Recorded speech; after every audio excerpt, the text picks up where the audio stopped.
Good evening, welcome to special debate. సర్కారు తెస్తున్న మద్యం పాలసీపై తన వైఖరిని చెప్పకనే చెప్పింది. మరోవైపున ప్రతిపక్షాలు మొదటి నుంచి దీనిపైన తీవ్ర స్థాయిలో విమర్శలు చేస్తున్నాయి. సారా పేరుతో మరింత మద్యాన్ని ప్రవహింప చేయొద్దనే పదే పదే విమర్శలు చేస్తున్నాయి. ఈ విషయంలో గుడుంబ వలన ప్రాణాలు కోల్పోతున్న వారిని రక్షించడం ఎలా? ప్రతిపక్షాలు నిజంగానే ఒక నిర్దిష్టమైన సూచన చేయాలంటే ఏం చేయాలి? ప్రభుత్వం వాటిని ఎట్లా అమలులోకి తీసుకుని రావాలి? దీనిపైన మనం చర్చ చేద్దాం. చర్చలో పాల్గొనేందుకు టీఆర్ఎస్ ఎమ్మెల్యే ముత్తిరెడ్డి యాగిరెడ్డి గారు, టీడీపీ నాయకురాలు సీతా రత్నకుమారి గారు, ఇద్దరికి గుడ్ ఈవినింగ్ అండి.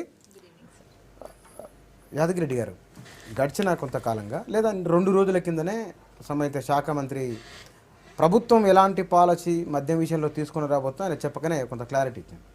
కానీ గుడుంబాను నిషేధించే పేరుతోని మరింత ఎక్కువగా మద్యాన్ని తీసుకుని రావడం ఎంతవరకు సమంజసమని ఒక విమర్శ ఉంది. గుడుంబాన్ని నిషేధించడం 100% ప్రజలు హర్షిస్తున్నారు.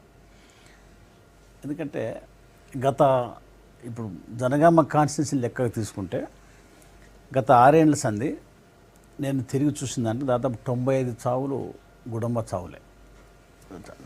100 చావులు అయితే 95 గుడుంబ చావులే. అనేక గ్రామాలలో ఇది చెప్పేది, సరే ఈ గుడుంబాను కంట్రోల్ చేయాలి మన ప్రభుత్వం వస్తే. మరి ఏంటంటే మీకు సారా తాగుడు ఇష్టం లేదా, బంద్ చేస్తే ఎట్లా? గుడుంబ 10 రూపాయలకే దొరుకుతుంది కదా, సారా అయితే ప్రభుత్వ సారా ధర ఎక్కువ ఉంటుంది అంటే, సార్ మాకు ఇది తెలంగాణ రివాజ్ అయిపోయింది, డ్రింక్ అయితే బంద్ చేయలేము, కల్లో సారో తాగుతాం, ఇది ఓపెన్ సీక్రెట్. చేయలేపండి ఆయన ఏదైనా రిపేర్ జరిగినప్పుడు, ఏదైనా మీటింగ్ జరిగినప్పుడు, రివ్యూ జరిగినప్పుడు అందరు గుడుంబ బంద్ చేయండి, ప్రభుత్వ సారా ఓపెన్ చేయాలి. మెజర్స్ ఉంటాయి, లివర్ డ్యామేజ్ కాదు, ఇంటెస్టైన్ డ్యామేజ్ కాదు, కిడ్నీస్ డ్యామేజ్ కాదు, వాయి అనారోగ్యం కాదు, జీర్ణశక్తి లోపించదు. లోగడ మేము మా తాతల తరల నుంచి కూడా మేము చూసినాము. తప్పకుండా ప్రభుత్వ సారా ఓపెన్ చేయాలి, గుడుంబ బంద్ చేయాలని చెప్పి అనేక సభలలో, అనేక రివ్యూస్లలో, మండల మీటింగ్స్లలో కూడా ఎప్పటికప్పుడు ప్రజలు షేర్ చేసుకుంటూ వచ్చింది. ఇది తప్పకుండా ప్రభుత్వాన్ని చేరవేసినాం, మా నియోజకవర్గ ఇన్ఛార్జ్లను చేరవేసినాం. అంటే ఈ తాగుబోతం చేయాలి, చెడగొట్టాలని కాదు, ఫస్ట్ అయితే ఆరోగ్యం కాపాడాలి. ఏ రాష్ట్రంలో అయితే మొదలు చావులను ఆపగలిగిన రాష్ట్రాలు, ఆరోగ్యం ఉంచిన రాష్ట్రం ఉంటే కనీసం ఆయన కూలీలు చేసిన బతకగలుగుతారు దేశంలో. అసలే అనారోగ్యం అయిపోయి చేసే పని చేయలేక సస్తుంటే, ఇప్పుడు ఈ 95 మంది అయితే పెద్ద దిక్కు లేకుండా అయిపోయిన ఇంటికి ఆడ మనిషి ఎల్లదిస్తుంది కదా బ్రతుకు. పిల్లల్ని చదువుకోవాలి, ఆమె స్వయంగా కూలి చేయాలి, వాళ్ళని చదివించుకోవాలి, ఒక దిక్కు భర్త పోతాడు, ఆ కుటుంబం పెద్ద దిక్కు లేకుండా అవుతుంది. ప్రభుత్వ సారా వస్తే మెజర్స్ ఉంటాయి, కొలతలు ఉంటాయి, దానికి కావాల్సిన లెక్క ప్రకారం ఉంటాయి. ఇక్కడ చెప్పాల్సింది ఏంటంటేనండి, ఏ ప్రభుత్వాలైనప్పటికీ కూడా ఈ లిక్కర్ లేకుండా నడవలేని పరిస్థితుల్లో ఈ రోజున దేశంలోని అన్ని రాష్ట్రాలు ఉన్నమాట వాస్తవం, ఒప్పుకోవాల్సినటువంటి విషయం. అయితే ఈ లిక్కర్, చీప్ లిక్కర్ అనేది తెలంగాణ గవర్నమెంట్ ప్రవేశపెట్టింది. వాళ్ళు చెప్తున్న రీజన్ ఏంటంటే, గవర్నమెంట్ చెప్తున్న రీజన్ ఏంటంటే, మహిళలు గుడుంబ తాగడం, ఆ ఫ్యామిలీస్ గుడుంబాలు తాగడం వల్ల మహిళలు తొందరగా చిన్న ఏజ్లోనే వితంతువులు అయిపోతున్నారు, తొందరగా చనిపోతున్నారు, ఫాస్ట్గా 95 మందిని చూసిన అంటున్నారు. అంటే వాస్తవంగా వాళ్ళు చెప్పే లెక్కలు కరెక్ట్ అయితే కనుక, నిజంగా అది ఎఫెక్ట్ అవుతుందంటే కనుక డెఫినెట్గా గవర్నమెంట్ బాధ్యత, దాన్ని కట్టడి చేయాల్సిన అవసరం ఉంది, కంట్రోల్ చేయాల్సినటువంటి అవసరం ఉంది.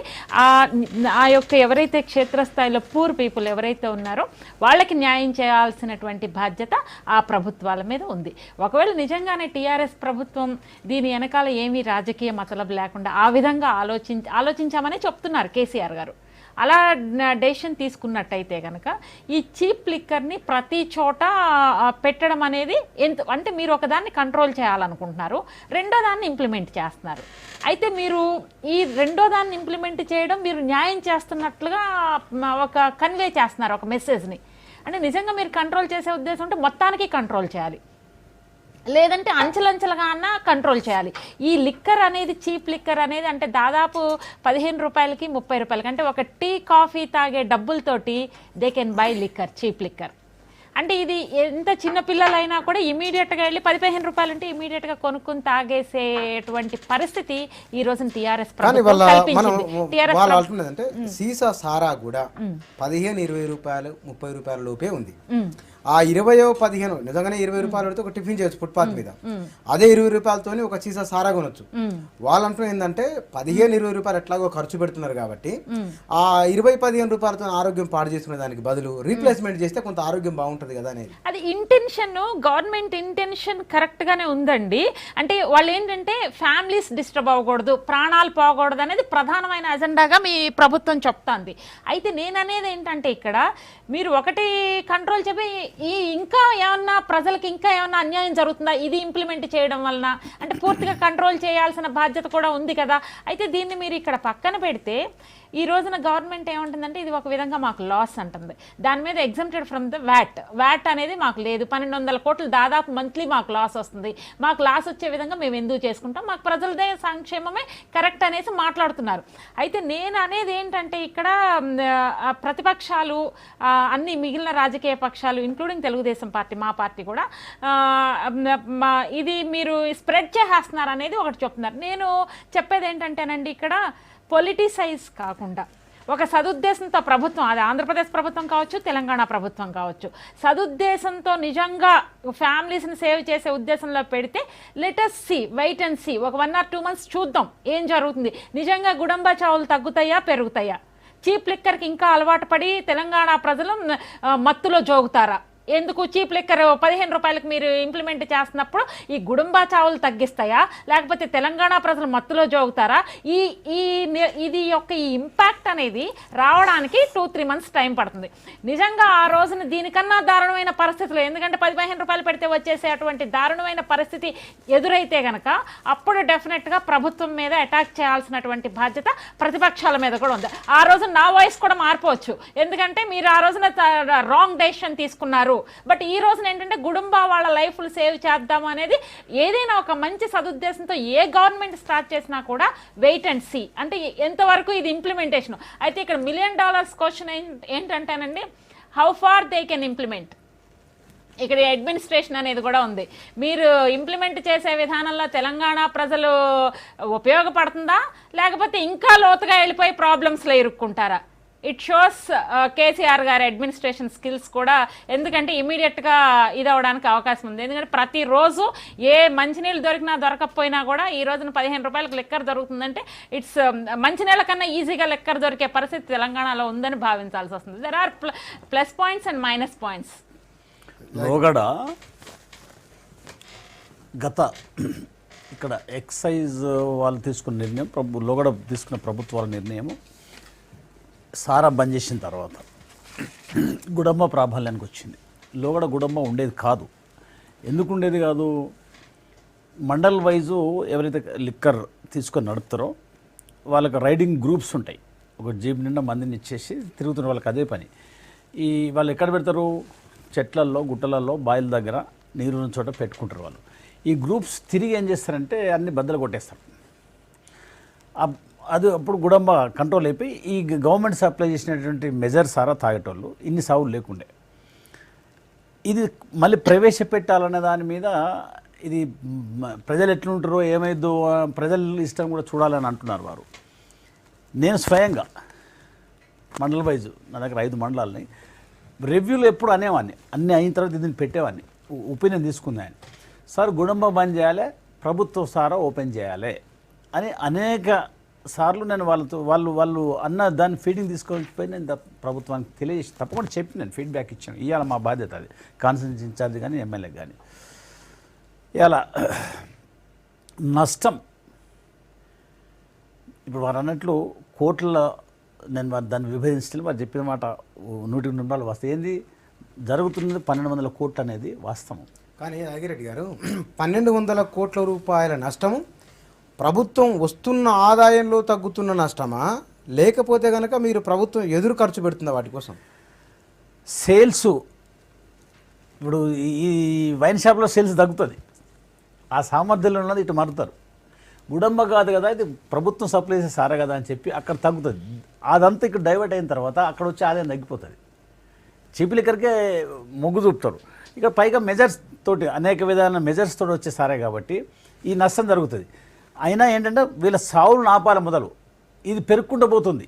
ఆనాటి నుంచి నేను ఈ గత 5-6 ఇయర్స్లోనే ఒక 100 చావులు చూస్తే 100 కుటుంబాలు పెద్ద దిక్కులేని కుటుంబం అయిపోయినప్పుడు ఇట్లా ఈ గత 15 సంవత్సరాలు ఎన్ని వందల కుటుంబాలు పెద్ద దిక్కు లేకుండా పోయినా. కానీ మీరు సారా అనే విషయాన్ని మీరు ఎట్లా క్లారిఫై చేస్తున్నారంటే పౌష్టికారం లేక చనిపోవచ్చు, టైంకి తిండి లేక చనిపోవచ్చు, లేదా అనారోగ్యమై దానికి తిండి తోడై తిండి లేక చనిపోవచ్చు, అట్లుండొచ్చు. సారాని ఎట్లా చెప్పి అది ప్రతిపక్షాలకు కూడా తెలుసు ఈ సంగతి, సారాతో చచ్చిపోయానని అనాలి అని బొర్లబడుతుంది తప్ప ప్రతిపక్షాలు ప్రజలలో కూడా నవ్వుకుంటున్నారు. మీరు ఏం చేసినా ఇంతకాలం ఎందుకు కంట్రోల్ చేయలేదు మరి గుడంబాను అని ప్రజలు నిలదీసి అడుగుతున్నారు గ్రామాలలో.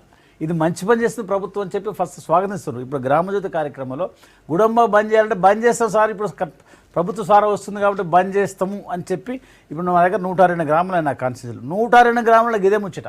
నేను అందరిని ఆఫీసర్లు నేను స్వయంగా 5 గ్రామాలు దత్తత తీసుకున్నా. కానీ నేను రివ్యూలో నేను ఎవ్రీ డే మండల్ రివ్యూలో నేను అందరితో మాట్లాడుతూ ఆఫీసర్స్ తోటి ఏ మేరకు అన్ని పనులు ఎట్లా జరుగుతున్నాయి, వీధులు క్లీనింగ్ ఎట్లయింది, డ్రైనేజ్ ఎట్లయింది, ప్రపోజల్స్ ఎట్లా వస్తున్నాయి, ఏం డిమాండ్స్ వస్తున్నాయి, ఇవి మరుగుదొడ్లు కట్టించట ఎన్ని అయినాయి, ఎన్ని మిగిలినాయి, ఇంకెన్ని కట్టాలి, పవర్ ఏం షార్టేజ్ టోటల్ రివ్యూ తీసుకుంటా. ఆ సబ్జెక్ట్లో ఇది కూడా అడుగుతున్నాను నేను. గుడమ్మ సంగతి ఏమో జరుగుతుంటే అందరు బ్యూటిఫుల్ ఫీడ్బ్యాక్ ఇస్తున్నారు సార్. గుడమ్మ మంచి కంట్రోల్ చేసేదానికి ఏదైతే గవర్నమెంట్ సార్ ఓపెన్ చేస్తున్నారో ఇది మంచి పని చేస్తున్నా గ్రామాలకి ఫీడ్బ్యాక్ వస్తుందని చెప్పి ఆఫీసర్లు చెప్తుండ్రు. మండల వైద్య ఆఫీసర్స్ ఎండిఓ గారు అని ఉంటారు ఒక మండలకు. ఆ మాదిరి ఒక్కొక్క మండలకు ఒక్కొక్క ఆఫీసర్ని వేసినాం.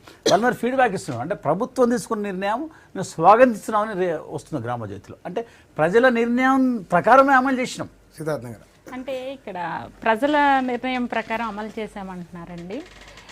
గవర్నమెంట్ ఇంటెన్షన్ ఏమైనప్పటికీ కూడా ఇది చాలా ఎక్కువ ప్రభావం చూపే అంశం కాబట్టి before taking decision all party meeting పెట్టి ప్రతిపక్షాల ఒపీనియన్ కూడా వాళ్ళని కూడా ఇన్వాల్వ్ చేసుండి వాళ్ళకి ఒక మీటింగ్ అనేది పెట్టి ప్రతిపక్షాలను ఇన్వాల్వ్ చేసి నిజంగా గుడంబ వలన ఇంతమంది చనిపోతున్నారు, ఇన్ని కుటుంబాలు అనాథ కుటుంబాలు అయిపోతున్నాయి అనే ఏవైతే లెక్కలు ఉన్నాయో ప్రతిపక్షాలను పిలిచి వాళ్ళకి చెప్పి చేసి వాళ్ళ సూచనలు కూడా ఆహ్వానించాల్సినటువంటి బాధ్యత టీఆర్ఎస్ ప్రభుత్వం మీద ఉంది కదా. ఈ రోజున వాళ్ళందరూ కూడా అటాక్ చేస్తున్నారంటే ఎంతో కొంత మనం ప్రభుత్వం కుటుంబ ఫ్యామిలీస్ని ప్రొటెక్ట్ చేయాలి అనే ఇంటెన్షన్ ఉన్నప్పటికీ కూడా అట్ ద సేమ్ టైం ప్రతిపక్షాలు కూడా ప్రజల తరపునే మాట్లాడతాయి. సో వాళ్ళ వ్యూస్ని వాళ్ళ ఇంటెన్షన్ని కన్సిడర్ చేయాల్సినటువంటి బాధ్యత టీఆర్ఎస్ ప్రభుత్వం మీద ఉందా లేదా? డెఫినెట్గా వాళ్ళని కన్సిడర్ చేయాలి. చేసి ఉండుంటే కనుక వాళ్ళ ఒపీనియన్ తెలుసుండేది, కరెక్ట్ పిక్చర్ బయటకు రావడానికి అవకాశం ఉంది. డైరెక్ట్ వ్యతిరేకించిన తర్వాత మళ్ళీ వారిని పిలిచి ఏం మాట్లాడాలి అనేది అంటే ఒకటండి. డెఫినెట్గా ఇప్పుడు మీరు చెప్తున్నారు 95% గుడుంబా తాగడం వల్ల ఫ్యామిలీస్ చనిపోతున్నాయి. మీరు ఫ్యాక్ట్స్ ఫిగర్స్ ప్రతిపక్షాలకి రుజువులతో సహా చూపించగలిగితే ప్రతిపక్షాలు కూడా ప్రజల తరపునే ఉంటాయి కదా. ప్రభుత్వం తీసుకునే నిర్ణయాలు సరైన దిశగా ఉండాలని ప్రతిపక్షాలు బాధ్యతతో వ్యవహరిస్తాయి ఎక్కడైనా కూడా. అంటే పొలిటికల్ ఇంటెన్షన్ అనేది ప్రతి రాజకీయ పార్టీకి ఉంటుంది. అవి పక్కన పెడితే కనుక ఇది ప్రజల ఆరోగ్యం మీద ప్రభావం చూపే అంశం కాబట్టి ప్రతి ఒక్కళ్ళు ఇక్కడ చిత్తశుద్ధితో వ్యవహరించాల్సిన అవసరం ఉంది. అయితే ప్రతిపక్షాలు ఏంటి, మీరు ఇది మంచినీళ్ళ కన్నా దారుణంగా మీకు వచ్చేసి ఫ్లో అవుతుంది, లిక్కర్ అంతా ఫ్లో అవుతుంది, చీప్ లిక్కర్ ఫ్లో అవుతుంది అనేది ప్రధానంగా ఉండే ఇది. ఇంకొకటి ఏంటంటే ఈ ఇండివిజువల్ డెసిషన్స్ తీసుకోవడం వల్ల ఏంటంటేనండి ఒక డైరెక్ట్గా కన్సిడర్ చేయకుండా వెళ్తున్నారనేది. మీరు ప్రజల్ని ఇన్వాల్వ్ చేశారా? మీరు చూసి మేము నిర్ణయాలు తీసుకున్నాం అంటున్నారు. ప్రజల్ని క్షేత్రస్థాయిలో ఉన్నటువంటి ప్రజల్ని కూడా ఇన్వాల్వ్ చేసి ఉండాల్సింది. మీరు ఎందుకు ఇండివిజువల్గా డెసిషన్స్ అధికారం ఉంది కరెక్టే. అట్ ద సేమ్ టైం ప్రతిపక్షాలు అక్కడ 3-4 ప్రతిపక్షాలు ఉన్నప్పుడు వాళ్ళకు కూడా ఓట్ పర్సంటేజ్ ఉంది. అంటే వాళ్ళని ప్రతిపక్షాలు అంటే తక్కువ మంది అని అనుకోవద్దు. మీరు వాళ్ళు రిప్రజెంట్ చేస్తున్నటువంటి ల్యాక్స్ ఆఫ్ పీపుల్ని కూడా మీరు కన్సిడర్ చేయాల్సిన అవసరం ఉంది ఇక్కడ. మీరు వారిని కలుపుకోవడం లేదనేది అంటే క్రెడిట్ మాకు కూడా దక్కితే బాగుండు కదా అని ఆవేదన తప్ప ఇంకోట్లేదు. ఇట్స్ నాట్ క్రెడిట్ అండి. అధికార పార్టీ ఇన్వాల్వ్ చేయాల్సిన అవసరం ఉంది. నేను విన్నాను మీరు చెప్తున్నప్పుడు. Please continue. ఇప్పుడు మొన్న ఈ సిబ్బంది స్ట్రైక్ చేసిండ్రు, సమ్మె చేసిండ్రు, ఇది వేతనాలు మాకు పెంచాలి అని. నా జనగాం మున్సిపాలిటీలో మున్సిపల్ సిబ్బంది సమ్మె చేసినాక చెప్తున్నా, క్లీనింగ్ సిబ్బంది నా జనగాం మున్సిపాలిటీలో సిపిఎం కౌన్సిలర్ ఉన్నారు. నేను వారినే పిలిచిన, సమ్మె విరమింపజేద్దాం, మాట్లాడదాం, ఎట్లయితే ఇది సాల్వ్ అవుతుందని పిలిచి, తమ్మి నేను నిన్ను చైర్మన్గా వేస్తా, ఒక కమిటీ వేసుకుందాం మన మున్సిపాలిటీకి, దానికి చైర్మన్ నువ్వే ఉండు. మీరు సమ్మె చేయిస్తుంది కదా, సిపిఎం పార్టీ సపోర్ట్ చేస్తుంది, సమ్మె చేస్తుంది కదా, వేసి మన మున్సిపాలిటీ రాబడి ఎంత, ఖర్చు ఎంత, ఇన్వెస్ట్మెంట్ ఎంత పెడుతున్నాం, ఇంకా వచ్చే నిధులే ఉంటాయి, లెక్క తీసి ఓ రిపోర్ట్ ఇచ్చి దాని ప్రకారం అమలు చేద్దాం అంటే ఇగో గదంతా పెట్టక మాకు పెంచాలి. ఎందుకు పెట్టకూడదు?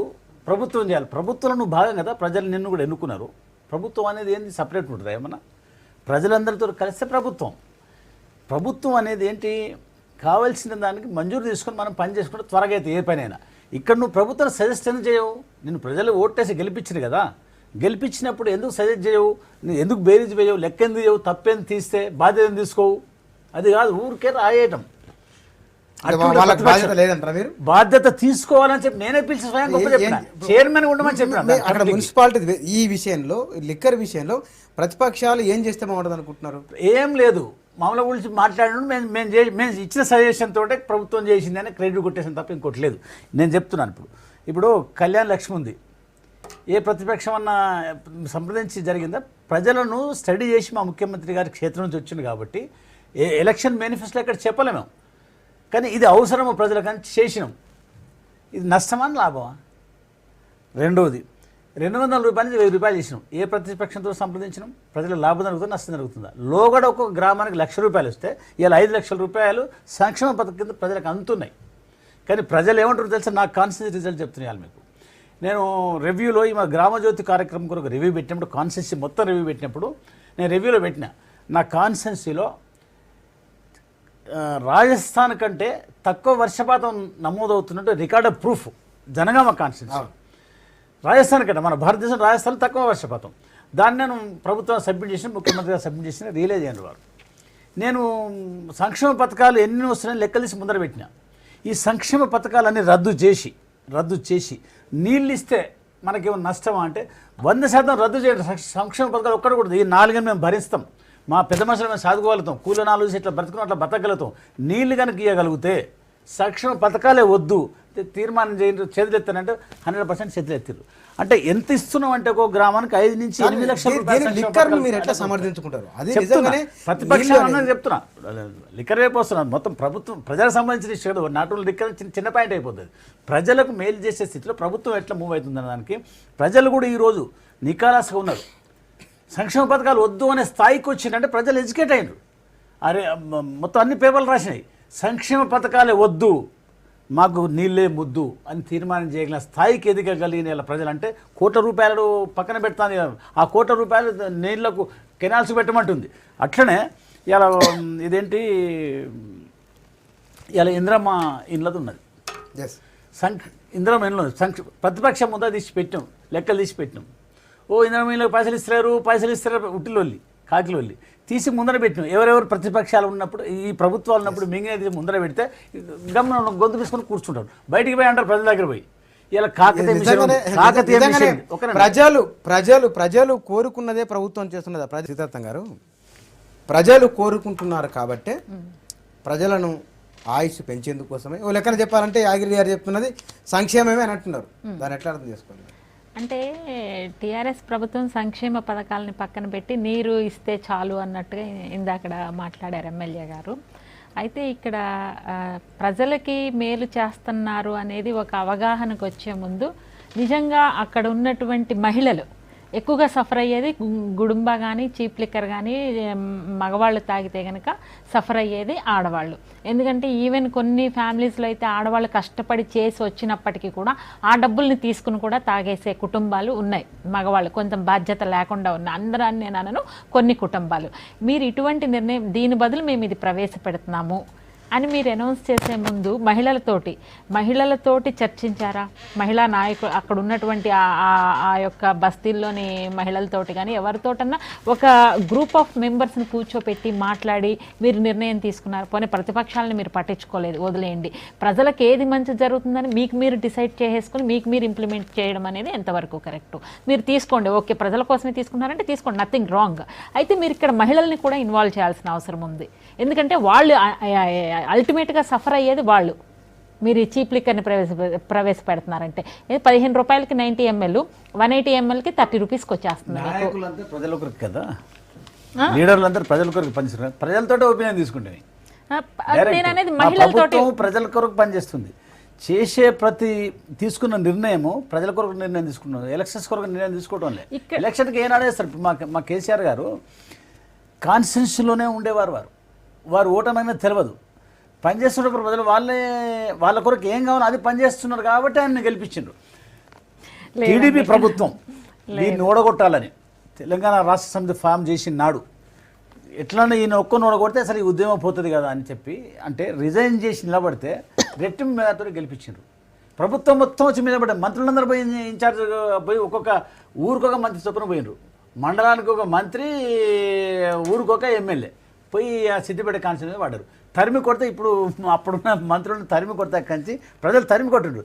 దేని కొరకు తరిమి కొట్టిండ్రు? ప్రజాపక్షపాతిగా ఆ నాయకుడు తను పనిచేసింది కాబట్టి, తన లక్ష్యం అంతా ప్రజాపక్షంగా ఉన్నది కాబట్టి, తీసుకున్న అడుగు క్షేత్రంలో ఉన్న ముఖ్యమంత్రి కాబట్టి తీసుకున్న ప్రతి సంక్షేమ పథకము, తీసుకున్న ప్రతి నిర్ణయము ప్రజలు ఎట్లయితే అవసరమో ఎట్లయితే బాగుపడతారు. నీరు ఇప్పుడు డ్యాములలో గోదావరి నది మీద డిజైన్ మార్చొద్దు, నేను చెప్తున్నాను డిజైన్ మార్చొద్దు, బాధాప్తా మారుస్తాము అని చెప్తున్నాను. ఎందుకు లోగడ ప్రభుత్వాలన్నీ పట్టించుకోలేదు.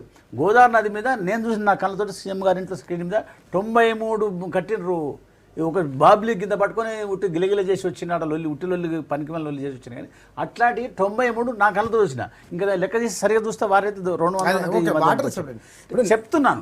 మేము ప్రజల కొరకు ఏ నిర్ణయమైనా తీసుకున్నందుకు కేసీఆర్ సిద్ధంగా ఉన్నారు. చౌక ధరకు మద్యం ఇవ్వడాన్ని అది ప్రజా సంక్షేమం కిందనే చూస్తారా మీరు? 100% ఇప్పుడు ఏదో లిక్కర్ మేము ప్రవేశపెట్టబోతున్నామో లోగడ మన సారా అనేవాళ్ళం, ఇప్పుడు చీప్ లిక్కర్ అంటుండ్రా.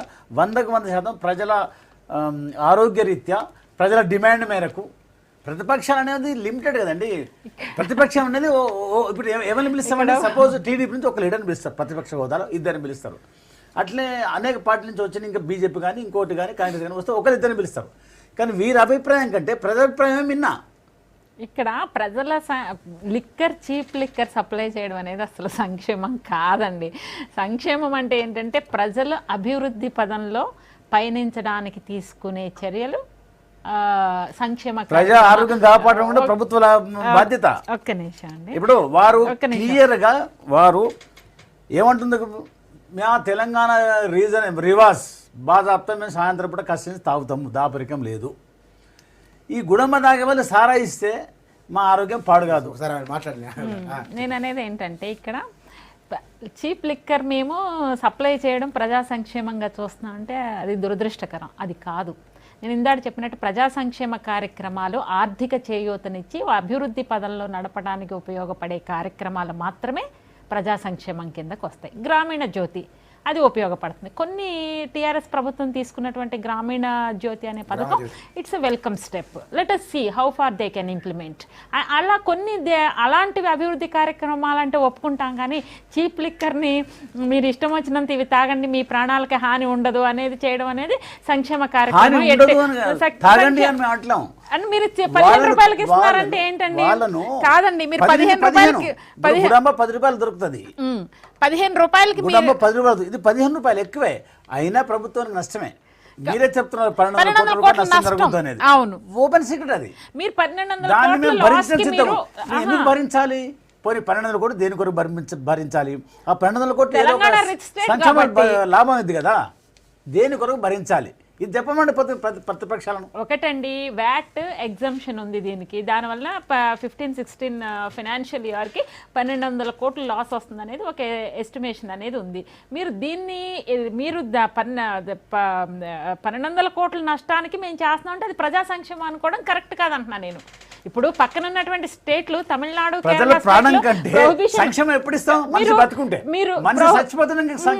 పక్కనున్న తమిళనాడు, కేరళ స్టేట్స్ దాన్ని తగ్గించే దిశగా ప్రొహిబిట్ చేసే విధంగా ముందుకెళ్తున్నాయి. సో మనం ఏంటంటే ఎంకరేజ్ చేసే విధంగా వెళ్తాంది ఇక్కడ. అది నేను అనేది. అక్కడ అటువైపున కేరళ రాష్ట్రంలో నిషేధం వైపు ప్రజల్ని చైతన్యవంతం చేస్తుంటే మన దగ్గర ముళ్ళుతోనది అన్నట్లు సారను 60 ఏళ్ళు దోయబడ్డ ఊరు మాది. 60 ఏళ్ళు దోయబడ్డ ఊరు మాది. ఈ దోపరికాన్ని నింపుకోవాలంటే అటు కేంద్రం అవ్వా పెట్టది అడక తినేది అన్నట్టు ఎట్లీస్ట్ మొదలు మా ప్రజలను కాపాడుకోవాలి. మంచి ఆరోగ్యం మంచి వాళ్ళ సారం మానే స్థితిలో లేరు. తర్వాత ఎడ్యుకేట్ చేస్తాం మళ్ళీ బతుకుతారు. కానీ 60 ఏళ్ళ సంది కరెంటు దోసుకునే, ఉద్యోగాలు దోసుకుని, నిధులు దోసుకుని, ఊళ్ళ మీద పడి దోసుకుని, నీళ్లు దోసుకుని, బతుకుదరు లేకుండా చేసిరి. ఇప్పుడు తోవకు వచ్చి మేము బతుకుదరు కొరకు మరలినాం. మళ్ళేటప్పుడు మాకు ఇచ్చినట్టే వాళ్ళరు, మాకు మేము బతకాలి, మాకు మేము దిద్దుకోవాలి. మా సెంట్రల్ మినిస్టర్లు, మా టీఆర్ఎస్ ప్రభుత్వం అక్కడ లేరు, మా ఎంపీలు లొల్లి చేస్తున్నారు. కనీసం మా కోర్టు హైకోర్టు మాకు ఎందుకు ఇయ్యారు? విభజించిండ్రు. ఈ కోర్టు ఎందుకు ఇయ్యారు? ఏం ముళ్ళపోతుంది? ఏం నిధులు ఏం భారం పడుతుంది ప్రభుత్వం మీద కానీ సెంట్రల్ ప్రభుత్వం మీద కానీ? వాళ్ళకి ఏంటంటే ఇప్పటికీ మా జడ్జిలు ఇక్కడనే ఉండాలి, ఇంకా తెలంగాణ వాళ్ళకు తినేకుండా ఆంధ్ర వాళ్ళని నియమింపబడాలి. దీన్ని ఇప్పుడు ఒకసారి జడ్జి నియమించడం కంటిన్యూ కావాలి. ఇక్కడ ఉన్న మాకు నష్టాలు జరగాలి, రాంగ్ జడ్జిమెంట్ రావాలి. కేరళ రాష్ట్రంలో ప్రజలను దశల వారీగా ఏకకాలంలో కాకుండా దశల వారీగా దానికి దూరం చేస్తూ ఉంటే మనము దాని దగ్గర చేస్తున్నామని అంటున్నారు. దానికి కేరళ ఏం క్రైసిస్ ఫేస్ చేస్తుంది ఇప్పుడు? మేము ఇప్పుడు ఒక్కసారి ఓ ఇంట్లో దొంగతనం పడితే సొమ్ములు పోతే తీసుకుని దరఖాస్తు ఇస్తే అది దొరుకుతానే వస్తే, దొరకకపోతే ఆ కుటుంబం ఎన్ని రోజులు కావాలి మేలుకోవాలంటే? ఇట్లాంటి 60 ఏళ్ళు దోపిడీ కాబట్టి ఊరు మాది. ఇక్కడ ఒకటండి, దోపిడీ అంటున్నారు. నిజంగా చెప్పాలంటే తెలంగాణలో వెనుకబడిన ప్రాంతాలు ఉన్నమాట వాస్తవం. అంతే విధంగా ఆంధ్రప్రదేశ్లో శ్రీకాకుళం కానీ వెనకబడి దగ్గరికి వద్దాం, మనం వేరే విషయాలు చర్చ అయిపోయింది. అది ఈ లిక్కర్ దాన్ని అంటున్నారు. కేరళలో అంటే అక్కడున్న వాతావరణం వేరు, ఇక్కడున్న వాతావరణం వేరు. ఇక్కడున్న వాతావరణానికి ఇది మేము ఇట్లా వెళ్ళడమే కరెక్ట్ అంటున్నారు. లేదండి, ఇక్కడ కేసీఆర్ గారు కొంచెం చేయాల్సింది ఏంటంటే డెఫినెట్గా ప్రజల్లో గుడుంబ ఎంత ప్రభావితం, ఆయన మాటలతోటి ప్రభావితం చేయగల నాయకుడు కేసీఆర్ గారు. ఇది వాస్తవం. అందుకే ఆయన 14 ఏళ్ళు. ధన్యవాదాలు. నేను వాస్తవాలను మాట్లాడతాను. అంటే భారతదేశాన్ని ఒక్కటే పార్లమెంటేరియన్గా ఒప్పించి తెలంగాణ రాష్ట్రం తెచ్చుకున్నాడు. ఒక్కడే సారథి, ఒక్కడే. కానీ మొత్తం రాష్ట్రాన్ని 4.5 కోట్ల ప్రజలను ఏకతాటి మీద తేగలిగినటువంటి శక్తి, సామర్థ్యము, నైపుణ్యత, యోగ్యత, దక్షత, ప్రజలకు ఏం కావాలో తెలిసి తీసుకురాగలడు. అనేక ఉద్యమాలు వచ్చినాయి, అనేక సార్లు వచ్చినాయి. ఒక్క నిమిషం, లెట్ మీ కంప్లీట్ అండి. నేననేది ఏంటంటే ప్రభావితం చేయగల నాయకుడు కేసీఆర్ గారు. మాటలతోటి ప్రజల్ని ఆయన భాష వాక్చాతుర్యంతో చేయగలరు. ఇది వాస్తవం, ఇది ఒప్పుకోవాలి. ఆయనకున్న వాగ్దాటితోనే 14 ఏళ్ళు లైవ్లో ఉంచి మొత్తానికి తెలంగాణ సాధించడంలో ఆయన ప్రధాన పాత్ర. కానీ అంతకుముందు 60 ఏళ్ళ నుంచి కూడా ఉన్నమాట వాస్తవం. రకరకాల రీజన్స్ తోటి తెలంగాణ వచ్చింది. కేసీఆర్ గారిది ప్రధానమైన పాత్ర. అంతేగాని ఆయన ఒక్కళ్ళ వల్లనే వచ్చిందంటే లిక్కర్ విషయానికి వచ్చేసరికి అంత ప్రభావితం గల నాయకుడు డెఫినెట్గా ఆయన గుడుంబా మీద దాని ఇంపాక్ట్ ఆరోగ్యం మీద ఏ విధంగా ఉంటుంది అనేది ఆయన తెలంగాణ భాషలో, వాళ్ళకి నచ్చే భాషలో, వాళ్ళకు అర్థమయ్యే భాషలో, వాళ్ళు ఆచరించే భాషలో ఆయన మాట్లాడగలరు కదా. ఆ విధంగా ఆయన ఎందుకు చర్యలు తీసుకోలేదు? చీప్ లిక్కర్ని ఎందుకు ఆ విధంగా ఆయన చర్యలు తీసుకుని ఉంటే ఈ రోజున ఇంకా మంచి పేరు వచ్చేది టీఆర్ఎస్ ప్రభుత్వానికి. ప్రజాభిప్రాయాన్ని అమలు చేయగలిగిన వాడే నాయకుడు. అది ప్రజలకి తెలియదండి. ప్రజాభిప్రాయం ఏముంది? తెలంగాణ తేవాలి అని ఉంది. కానీ భిన్నంలో ఉన్నటువంటి దాన్ని ఏకత్వం చేయగలిగి సారథ్యం వహించగలిగిన శక్తి కేసీఆర్ దగ్గర ఉన్నది.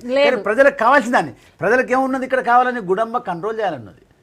కాబట్టి కంట్రోల్ చేసినాం. మీరు కంట్రోల్ చేయడం, గుడుంబాన్ని కంట్రోల్ చేస్తే పర్వాలేదు, ఆల్టర్నేటివ్ చూపించేస్తున్నారు ఇమీడియట్ గా. ఆల్టర్నేటివ్ కావాలన్నారు, ప్రజలకు కావాలన్నారు. ముఖ్యమంత్రి గారి నిర్ణయం కాదు ఇది. కాదు, ప్రజలు కావాలంటారు. ప్రజలకి మంచి వాళ్ళు ఆలోచించే విధానం కరెక్ట్ గా లేకపోతే వాళ్ళని సరి అయిన దిశగా నిర్ణయాలు తీసుకునే విధంగా ప్రభుత్వాలు పనిచేయాలి. వాళ్ళలో అవేర్నెస్ తీసుకురావాలి. అవసరమైతే వాళ్ళకి ట్రైనింగ్స్ ఇవ్వాలి. అక్కడ ఉన్నటువంటి ఎడ్యుకేటర్స్ కానీ, ఆ గ్రామంలో ఉన్నటువంటి వాళ్ళు కానీ వాళ్ళల్లో ఒక అవేర్నెస్ క్రియేట్ చేసి ఇంత ఇంపాక్ట్ ఉంటుంది అనే విధంగా పదే ప్రభుత్వం నిర్ణయాలు తీసుకుందా? అక్కడ ప్రభుత్వాలు నిర్ణయాలు తీసుకోలేదు. చంద్రబాబు నాయుడు గారు చేసిన అతను పనిచేసింది కదా, ఇప్పుడు ఆంధ్రప్రదేశ్ చేస్తున్నాడు కదా, పోనీ అక్కడ అమలు చేయమనండి. చంద్రబాబు నాయుడు గారు, నేను అదే అన్నా, కదా 9 ఏళ్ళు ముఖ్యమంత్రి చేసినాడు కదా. ఇప్పుడు మా ముఖ్యమంత్రి గారు 1 ఇయర్ అయింది. లేదండి, అక్కడ నేను ఒకటే చెప్తున్నా. నేను మీకు మొట్టమొదటి అందుకే చెప్పా, ఇప్పుడు ఉన్నటువంటి ప్రభుత్వాలు ఎక్కడైనా కూడా త్రూఅవుట్ ఇండియాలో ప్రభుత్వాలు తీసుకుంటే కనుక మద్యం మీద ఎక్కువ ఆదాయం వస్తుంది. అన్ఫార్చునేట్లీ ఏంటంటే మద్యాన్ని ప్రధాన వనరుగా చూసే అటువంటి దుస్థితి వచ్చేసింది అన్ని చోట్ల. సో డెఫినెట్గా మద్యం లేకపోతే రాష్ట్రానికి ప్రధానమైనటువంటి రెవెన్యూ అనేది జనరేట్ కాదు. ఇది అన్ని చోట్ల ఉంది. అయితే మనం ఇక్కడ ఆలోచించాల్సింది ప్రజల యొక్క ఆరోగ్య పరిస్థితిని, వాళ్ళ మీద ఏ విధంగా ఇంపాక్ట్ ఉంటుంది అనేది ఖచ్చితంగా చూడాలి. అయితే కానీ మీరు దానికి మీరు ప్రభుత్వ సారాన్ని పెట్టుకుంటే సమర్థించుకోండి. నేననేది ఏంటంటే గుడుంబాన్ని కంట్రోల్ చేయడం వరకు లేదండి, ఒక్క నిమిషం లెట్ మీ కంప్లీట్. నేను గుడుంబాన్ని కంట్రోల్ చేయడం వరకు మీ ప్రభుత్వం కరెక్టే, కానీ చీప్ లిక్కర్ ని వరదలాగా ప్రవహింపజేయడం అనేది ఎంతవరకు కరెక్ట్? మీరు సెల్ఫ్ అనాలిసిస్ అనేది చేసుకోండి ఇక్కడ. అంతేగాని మీరు దానికి ఆల్టర్నేటివ్ చేసామంటే దానికి మేము హెల్త్ గ్రౌండ్స్ లో మీరు మేజర్ ఇష్యూ ఇప్పటి వరకు భారతదేశంలో మీరు ప్రజల్ని అధోగతికి తీసుకెళ్లే స్థాయిలో ఉంది ఇది. తీసుకొని బడ్జెట్ పెట్టలేదు, కానీ మా ప్రభుత్వం, మా ముఖ్యమంత్రి గారు ప్రజాభిప్రాయం తీసుకొని బడ్జెట్ పెట్టారు. మీ ముఖ్యమంత్రి గారు ప్రజాభిప్రాయం తీసుకుంటే ఇందాక సంక్షేమ పథకాల గురించి మాట్లాడుతున్నారు. మీరు ఎన్ని ప్రామిసులు చేశారు? కేజీ నుంచి పీజీ వరకు ఫ్రీ అన్నారు, డబుల్ బెడ్రూమ్స్ ఫ్రీ అన్నారు. ఏమైపోయినాయి? డబుల్ బెడ్రూమ్స్ ఫ్లాట్లు ఏమంటున్నారు? భూములు లేవు, డబుల్ బెడ్రూమ్ ఫ్లాట్స్ కట్టనీకి అంటున్నారు, కానీ కార్పొరేట్ ఇండస్ట్రీస్ కేమో రెడ్ కార్పెట్ వెల్కమ్ అంటున్నారు. మరి దీన్ని ఎలా నమ్మాలి? ఇప్పుడు ఇండస్ట్రీస్ డెవలప్ చేయకూడదేనా మీ ఉద్దేశం? డెఫినెట్ గా డెవలప్ చేయాలి, కానీ పేదలకు ఇల్లు కట్టడానికి భూమి లేదంటున్నారు. పేదలకు ఇల్లు బాజాబ్తా కట్టిస్తున్నాం, వాళ్ళకి కావాల్సిన ఏర్పాట్లు జరుగుతున్నాయి. ఇప్పుడు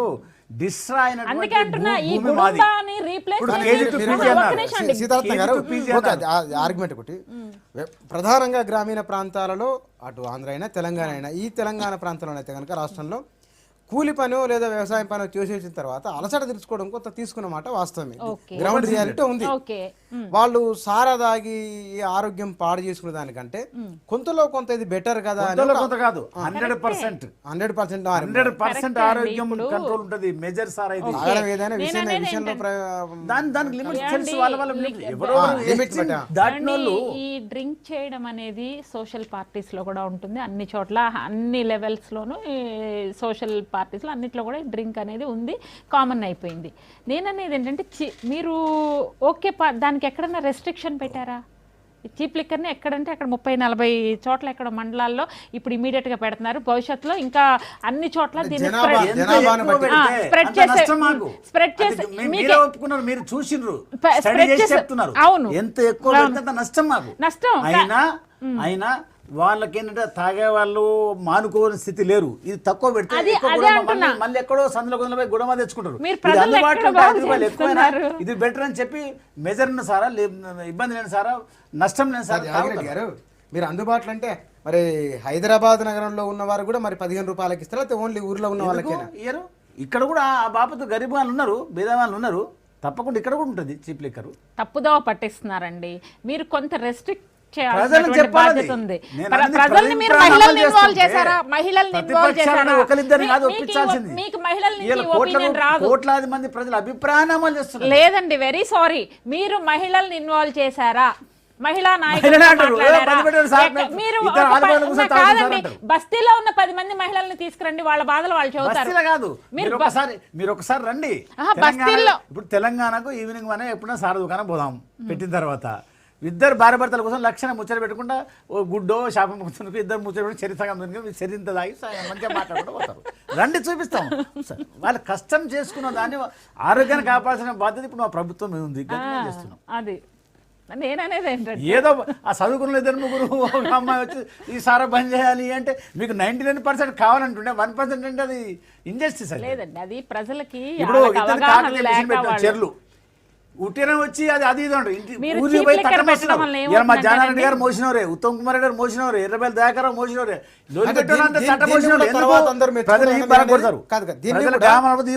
దీన్ని కూడా ప్రతిపక్షాలు కూడా తర్వాత శభాష్ అంటే మీరు అంటారా? ఓపెన్ సీక్రెట్ ఇది. ప్రతిపక్షాలకు కూడా తెలుసు. ప్రతిపక్షం ఇంట్లో కూడా ఇప్పుడు ప్రతిపక్షం చోట మొండ లీడర్ ఉంటారు కదా. సపోజ్ ఇప్పుడు గ్రామ స్థాయిలో టీడీపీ నాయకులు ఎవరున్నారు, కాంగ్రెస్ నాయకులు ఉన్నారు, వాళ్ళ ఇంట్లో కూడా సాగులు ఉన్నాయి. అలా మంచి పని చేస్తున్నట్టుండ్రు. ఈ పెద్ద లీడర్లు అంటుంటే ఆ కింద ఎందుకు తిడుతున్నాయి వీళ్ళు అంటున్నారు, ఎందుకు తిడుతున్నాయి వీళ్ళు అంటున్నారు. గ్రౌండ్లో గట్ల ఉన్నది ఇప్పుడు. లేదండి, మీరు ఇక్కడ చేయాల్సింది ఏంటంటే మీరు మెజారిటీ ఏం చేస్తే బాగుంటుంది గవర్నమెంట్ అది చెప్పండి సార్. నేను ఒకటండి, మీరు బస్తీలో ఉన్న మహిళల అభిప్రాయాల్ని తెలుసుకోండి. నిజంగా వాళ్ళు దీనికి ఆల్టర్నేటివ్ కోరుకుంటున్నారా లేదా? ఒక నిమిషం, బస్తీలో ఉన్న మహిళల్ని పిలిచి దాని ఇంపాక్ట్ మీరు ఎందుకు చెప్పట్లా? మీరు ఒకటండి యాదగిరెడ్డి గారు థ్యాంక్ యూ అండి, రత్నకుమారి సీతారాం గారు థ్యాంక్ యూ అండి. ఇద్దరికి ప్రభుత్వం ఇంకా దీనిపైన అధికారికంగా నిర్ణయం తీసుకోకపోయినప్పటికీ ముఖ్యమంత్రి మాటల ద్వారా ఎలాంటి పాలసీ ఉండబోతుందో అర్థమవుతున్నది. నిజంగానే ఆ సారా మరణాలను తగ్గిస్తుందా లేకపోతే కనుక ఇది ఏ పరిణామాలకు దారితీస్తుంది అనేది తర్వాత చూడాల్సిందే. Thank you.